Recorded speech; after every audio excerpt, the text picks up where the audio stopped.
देखिए, ये जो आज पूरा देश के अंदर जो देश की 10 केंद्रीय ट्रेड यूनियंस हैं, जिन्होंने 18 मार्च 2025 को दिल्ली से आह्वान किया था कि ये जो पिछले 11 सालों से मोदी सरकार 44 जो इस देश के अंदर मजदूरों के संघर्षों से बने हुए जो कानून हैं, उन कानूनों को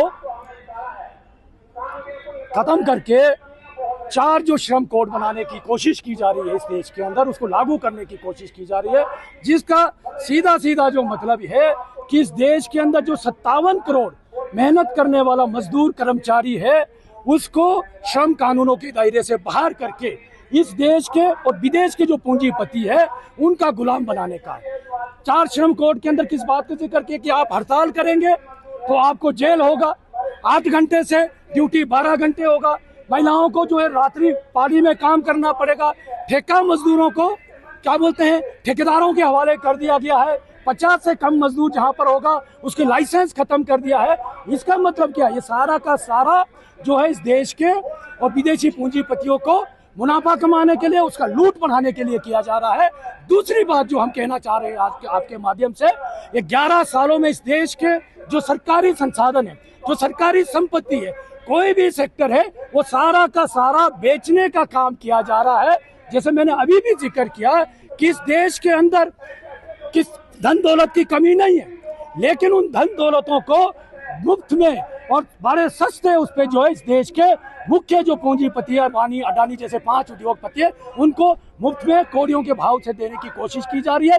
दूसरी तरफ जो हमारे आंगनबाड़ी है, मिड डे मील है, निर्माण मजदूर है, ठेका मजदूर है, चाहे 102 और 108 रेडी फड़ी है, उनके जो कानून है उनको खत्म करने का उनको क्या बोलते कोशिश ये सरकार कर रही है। इसलिए हमारा ये आह्वान है कि ये शुरुआत है इस लड़ाई का।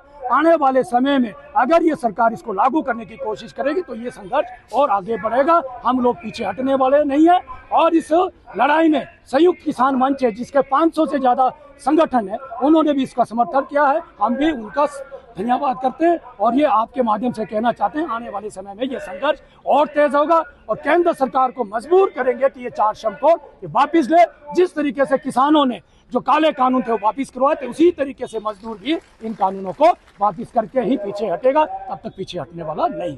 ये बिल्कुल सही है।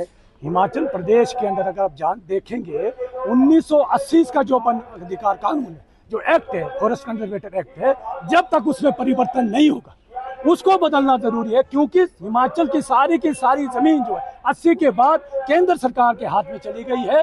जब तक उसमें संशोधन नहीं होगा ये कोर्ट इस तरीके के फैसला देगी। लेकिन यहाँ के जो किसान है उन्होंने ये किया है, कोर्ट जो मर्जी ऑर्डर करे, है ना। हिमाचल प्रदेश किसानों का प्रदेश है, यहाँ पर किसानी के बगैर जिंदा नहीं रह सकते हैं। तो हमारा मानना ये, कोर्ट से भी निवेदन ये है कि जो किसान की जमीन है, हम ये नहीं बोल रहे 100 बीघा या कम से कम जो हिमाचल प्रदेश के अंदर 5 बीघा जो गरीब उसको जमीन मिलनी चाहिए, उसमें कोर्ट को भी सोचना चाहिए और सरकार को हस्तक्षेप करना चाहिए। FRA के माध्यम से भी अगर ये करेंगे ईमानदारी से लागू, ये जो है जमीन लोगों को मिल सकती है। ये तो 50 बीघे बोल रहे हैं, हिमाचल प्रदेश का मंत्री तो 50 बीघे बोल रहा है, हम तो 5 बीघा बोल रहे हैं। तो 5 बीघे की लड़ाई है, वो रहेगा और लड़ेंगे और हम हर हालात में बचाएंगे किसानों को। बिना किसान के जिंदा रहे हो ये संभव नहीं है कि हमारा प्रदेश आगे बढ़े।